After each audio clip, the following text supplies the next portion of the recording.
especially the President of Kenya, Dr. William Samoei Ruto, to the family of Jaramogi Oginga Odinga, and to all protocols observed, and to all the mourners, good morning. Mine is very brief. I will just read the eulogy of a great man that we are standing here to celebrate today. My name is Honorable Emily Oginga. I'm a sister to the late Honorable Raila Odinga. Thank you. I'll start. Raila Amolo Odinga is truly a once-in-a-generation leader, a man whose ideals transcended politics and whose legacy will shape Kenya's destiny for generations to come. They are the timeless words of President William Ruto while announcing the passing on of the former premier on October 15, 2025. This is the man we mourn today.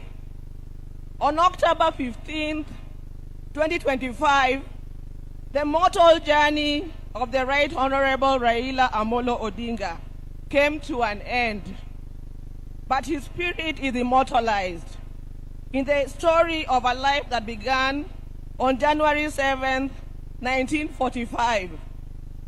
For 80 years, he embodied resilience, boundless optimism,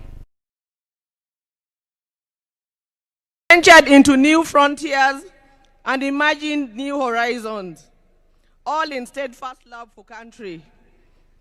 He was a leader who never wavered in his belief in the good of his people. Raila Odinga lived a life of purpose. He chose to fly high, urged the nation to dare, and challenged Africa to fight for its place in the world that retraced the dreams of the continent's founders. Over the past 3 days, we have witnessed an outpouring of emotions of a nation gripped in grief. Africa has grieved for him. Indeed, the world has grieved for him. A nation and a world struggling with the question, did we really know him? Is fighting to find hope in his enduring legacy. Raila Odinga may not have been there to fight the country's war for independence, but he bows out as an undisputed leader of the national rebirth of the Kenyan nation. He easily became the bridge between our generation and that of his father, the late Jaramogi Oginga Odinga, who fought for our country's independence from colonialism. He learned at the feet of Kenya and Africa's most revered leaders.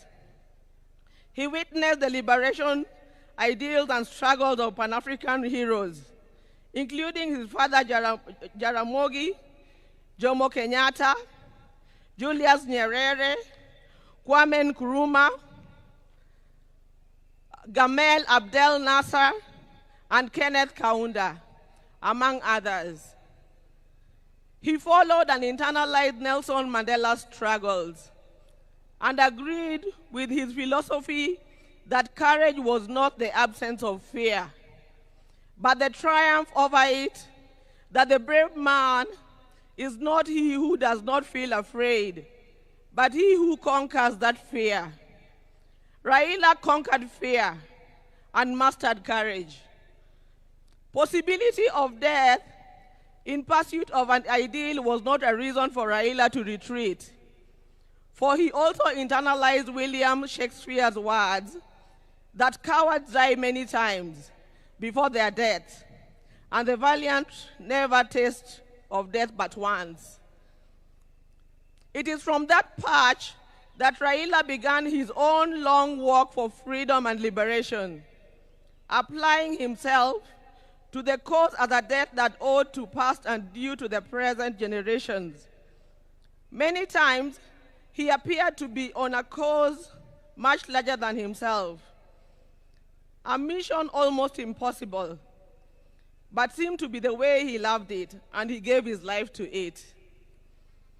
In emulating the giant footsteps of his father, and the spirit of selflessness that ran deep in his heritage, Raila Odinga, just as his father once declared that there could be no freedom without the release of their leader, Jomo Kenyatta, proclaimed Kibaki Tosha, a declaration that propelled NARC to bring an end to KANU's 40-year rule.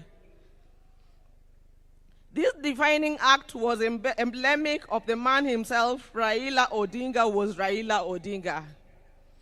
He never cared what others thought about him or his actions. He cared whether people bought into his vision and mission. Once he felt he had the mandate of the people, there could be no turning back. In the process, he became Kenya's ultimate political prisoner and one of Africa's best-known freedom fighters, a dedicated and down-to-earth servant of the people of Kenya, a headache to the corrupt elite, and a beacon of hope for those struggling for freedom not only in Kenya but across Africa and beyond. Generations to come will honor him and offer gratitude. Raila Odinga cared deeply about Africa and worried eternally about its decline. For that, he applied himself to peace and reconciliation missions across the continent whenever called upon. During the 1990s, he worked closely with the International Republican Institute as a resource person for peace and conflict resolution in the war-torn countries and offered similar support to peaceful elections.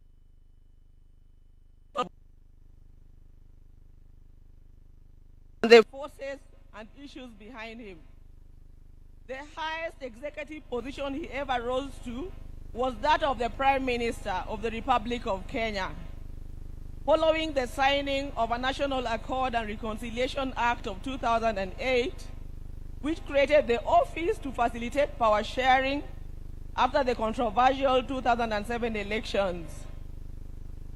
Earlier, he had served as a member of parliament for Lang'ata constituency within the city of Nairobi from 1992.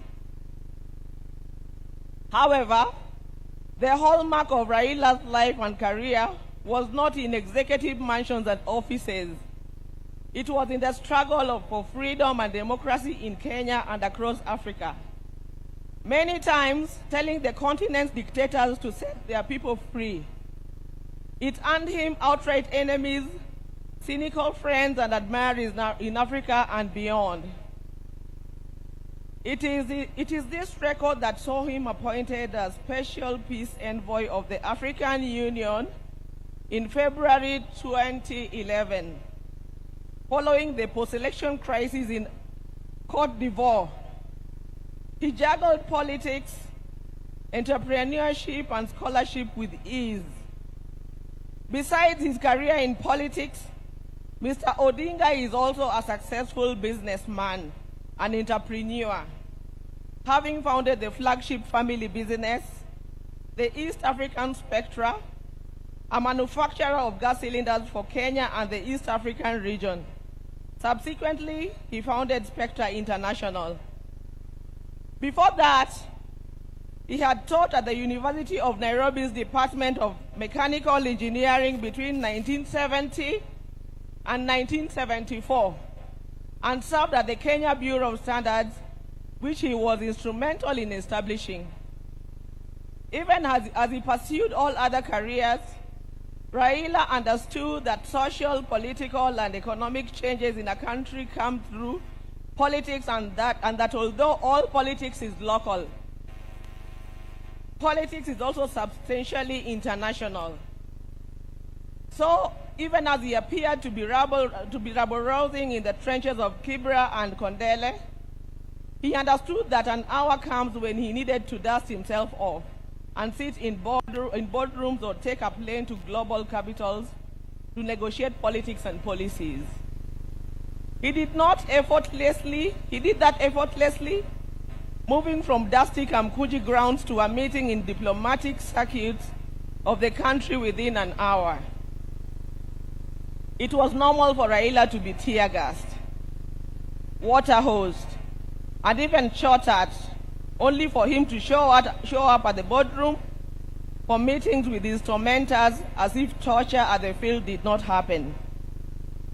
He understood the place of man-to-man negotiations in the quest to influence policy and power. Raila disagreed fundamentally with many politicians, but the state of the Kenyan nation and how to transform it. But those disagreements never stopped him from sitting down with those he disagreed with or sympathizing with the views of fellow politicians. Raila believed in political parties as vehicles for advancing democracy and good governance.